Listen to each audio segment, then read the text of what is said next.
Hello and welcome back to 365 Days with mxmtoon. I'm Maia, a singer, songwriter, video maker, Oakland native, and space streamer, but you already knew that. I'm also a big history nerd. I love untold stories, gross facts, hidden secrets, anything weird, dark, and funky from the past, and you knew that too. And so every day for the next 365 days, I'm going to share one of my favorite deep cuts with you. Each show is going to consist of 3 historical events: this day in history, this day in music history, and this day in my life. I hope you love the past, and let's dig in. It's 365 with mxmtoon. New facts every day, so don't leave too soon. I'm gonna teach you stuff, no it won't be tough. Gonna go a year till you've had enough. It's 365 with mxmtoon. Today, in 1969, Apollo 2 landed on the moon. It was the second mission that put humans on the beloved nearby astronomical body.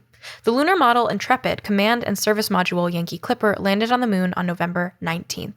The crew launched from Cape Canaveral on November 14th. Richard Nixon was in attendance, and he was the very first president to view a space shuttle launch in person. One of the rockets, Saturn V, carrying commanders Pete Conrad, Alan Bean, and Dick Gordon, were struck by lightning twice. The crew's altitude control indicators were knocked out, and the power source for the command and service module switched from fuel to batteries. One of the flight controllers prevented an abort by having the crew flip an obscure switch that helped power be restored to the fuel cells. The astronauts landed in the Oceanus Procellarum, or the Ocean of Storms. The astronauts were able to complete 2 4-hour moonwalks during the 32 hours they were landed on the moon. On the first moonwalk, they collected samples from the surface of the moon and deployed the Apollo Lunar Surface Experiment Package, or ALSEP. ALSEP included tools to measure the moon's atmosphere, magnetic field, interior, and solar wind. During the second moonwalk, they went to Surveyor 3 and took the TV camera off to return it to Earth. The story goes that Apollo 12 had a crew full of pranksters and jokesters, and not only that, the flight was full of mishaps and mayhem. The crew didn't let the lightning strike at the beginning of their mission keep their spirits down. Conrad brought a mixtape to the moon, and in the audio recordings from the mission, you hear him singing to himself as the other members laugh and joke. The ship carried flags from 136 nations, all 50 states and 4 U.S. territories. Apollo 12 often gets lost in the mix between Apollo 11, which was the first mission to put men on the moon, and Apollo 13 because of the film based on its flight. Apollo 11 is of course famous for the first steps on the moon, but that wasn't its only milestone. Being the first nation to have a man on the moon was a huge accomplishment for both the United States and then President John F. Kennedy. Apollo 11 also put the television camera on the moon that Apollo 12 later brought back to Earth. It also deployed a solar wind composition experiment and a laser-ranging retroreflector. Neil Armstrong and Buzz Aldrin rose to fame from their place on the first spaceship on the moon. 650 million people watched on television as Armstrong said, "One small step for man, one giant leap for mankind." Normally, the second in command, Aldrin, would be the first to walk on the moon because the senior member, Armstrong, would stay at the controls in case of an emergency. But the members of the team thought that it would be symbolically important for the commander to take the first step on the moon. As for Aldrin's thoughts on being the second man on the moon, he addressed it in a recent interview with Vanity Fair. "I told my wife that I'd just as soon be on the later flight because I didn't want all the press and all the attention for the rest of my life for being on the first landing." I don't know if that's a humble brag or just straight up humble. On the other hand, Apollo 13 wasn't so successful. It was supposed to land in the Frei Morot area of the moon, which is a crater named after an Italian geographer, but instead, an explosion on board forced it to orbit the moon and never land. 13 was plagued with issues from the start. Just 5.5 minutes after liftoff, the 3 men on board felt a strange vibration.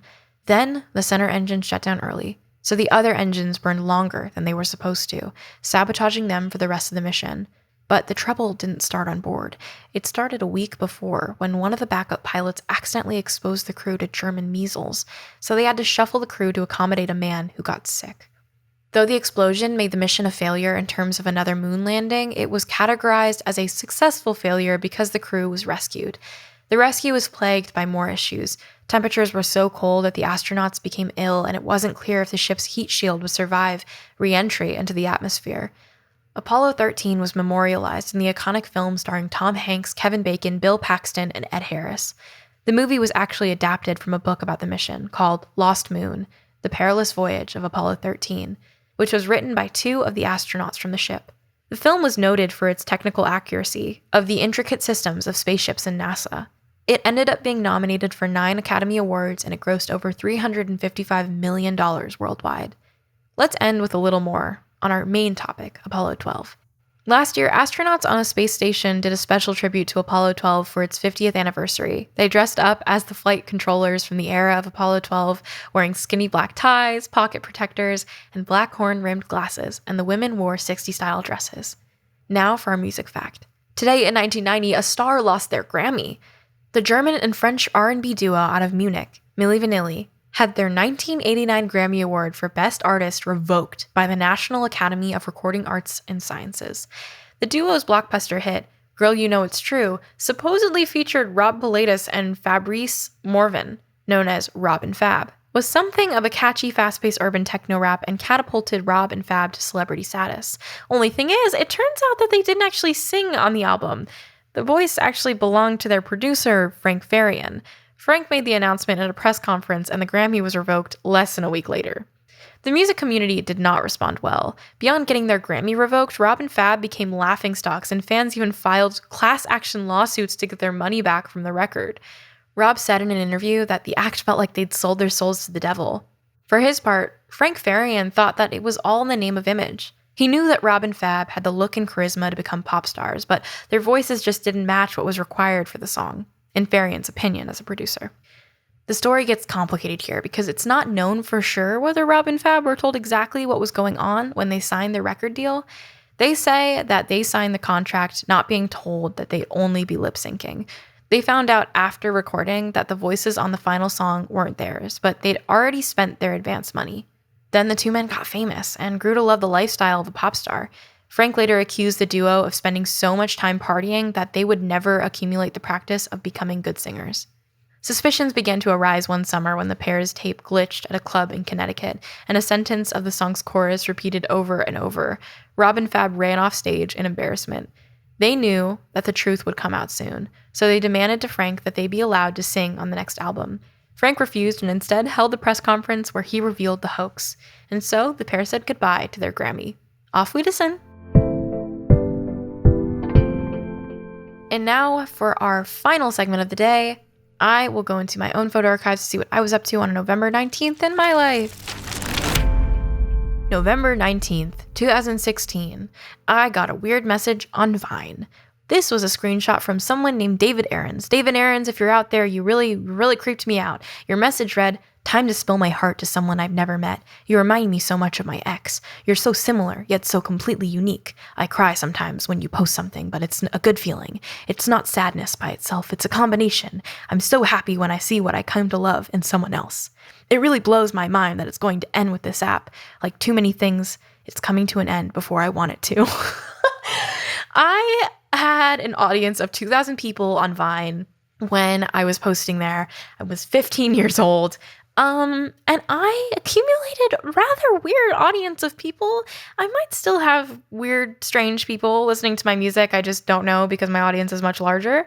But yeah, those were the kinds of direct messages I was receiving when I was a Vine star with 2,000 followers. Anyways, I'm glad that's over. But that's all for today. Thanks for coming back in time with me. And remember to subscribe wherever you listen to podcasts so you can come back tomorrow for more facts from yesterday. Auf Wiedersehen! It's 365 with mxmtoon. New facts every day, so don't leave too soon. I'm gonna teach you stuff, no it won't be tough. Gonna go a year till